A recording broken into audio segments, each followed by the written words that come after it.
this rule is very, very powerful. So simple, so powerful. What is the rule? The rule is always learn phrases, not individual words.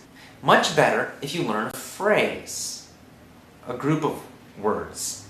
And where do you find these phrases? You find these phrases in the real English podcasts that you're listening to, in the real English storybooks that you're reading. So you don't memorize a list in a book. No, no, no.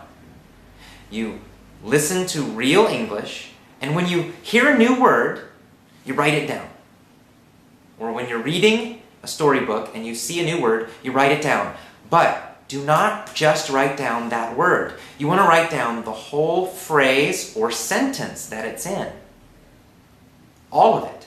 So instead of saying hate, and you just write down hate, you would write down John hates ice cream. You write down the whole phrase. Why do we do this? What's the power of phrases? Well, phrases give you a lot of information, much more information. Number one, phrases are easier to remember because they have meaning. They have a kind of a picture, a story, especially when you get them from something that you're reading or listening to. You'll remember it. John hates ice cream. You remember the whole story. You remember who John is. You remember that he had ice cream, and then you remember he hated it. He didn't like it. Right? So you have all these extra pieces of information. All this extra information helps you remember the meaning of the phrase and the meaning of that word. So it helps your memory.